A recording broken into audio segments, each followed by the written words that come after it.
Hi, this is Military Modeller Paul with an update on my Stryker. The kit number is AF35130, which is the command vehicle. So that's the one I'm building, and as you can see I've got a little way on. Now the top does lift off, there's not, because that's the bit I'm working on now, but the complete chassis has been done, as you can see. I've gone to the kit top tyres due to the fact that I put the wheel hubs together and found that the tyre was sitting too far out, and obviously there was a bit I shouldn't have put the outer part of it on. So I've got the tyres. I've got another Stryker to build, which is the gun one, and that they will be used on that. But I've quite like the tyres. They look pretty nice with a bit of muck on them. They look nice. They've all got Michelin written on them.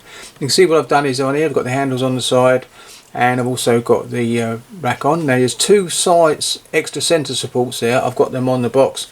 The other side was done completely, but I've got those to put on. I must put them on before when I switch off this camera, because they're so small they could get lost. So there you go. The photo etch on the bottom went on quite nicely. As you can see, a nice bit of photo etch behind there. Went on straightforward. Greg wasn't sure, but his instructions were a bit wishy-washy, as it were, in regards to the fitting of those plates, because he's building his Stryker as well, and Greg Riley that is, and mine went on in okay. I did break one of the runs on the very last one. When I was bending, I went the wrong way and I went back to go the other way and it broke, but all I did was use the same bit, used a bit of plastic angle to put in on behind it, and because it's hidden away you can't see it, it's there, but it's actually still got the same, it looks exactly the same, but you can't, because you can't see that bit of angle. So there you go. I'll come around the front. I've put Sony up, these the armour plates on there because that was a separate plate. All the front's done. I've actually put this bit on. There's a bit two sections ahead of my pen, but I thought it looks better with all that bit on there. This plate there's all empty. That's where the engine would be. And going round and coming back to this side, and you can see this side's the same. And now you can see that you can just about see the four struts. There's two little thin strut that goes across there.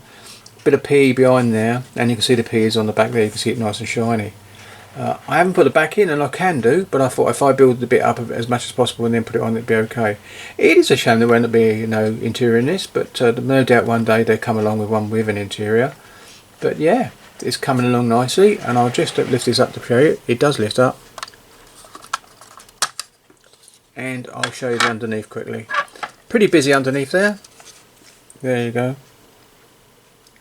All went together really well. I was quite surprised how well it did go. Slightly different from Greg's one. I noticed these. No, it's not. No, it's the same. They've got a shield bit here that you have to put on. There's more. I think there's more pieces underneath here, but I really like the way it went together. And I've got another one, as I said, the gun version to go.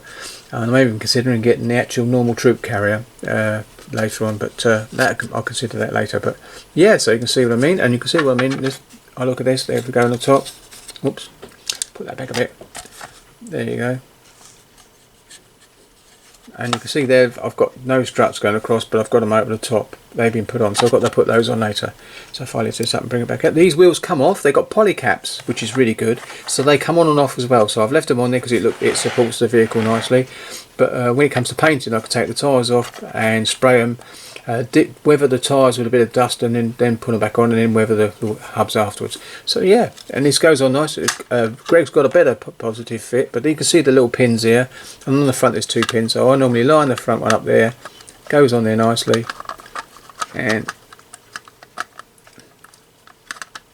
it's slightly an overlap. There you go, and you can hear the click, and you can hear it all clicking into place. And that's it. So and the good thing is I'll be able to do my periscopes. That's what I know I can do. So really that's it really. That's as far as I've got, but it's coming along nicely. It's been quite a nice build, and as I sort of got another one later on, so it'll be quite nice as well. So there you go. So thank you very much for watching this very short video, but here's an update. Oh, I've got some bits of acquisitions, as it were. I've got some of this. These are the actual templates for German vehicles.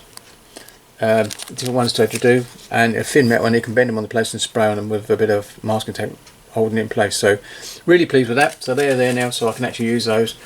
The reusable ones, yeah, I felt that was okay, but to reuse them you've got to keep saving it, so they're a bit more permanent.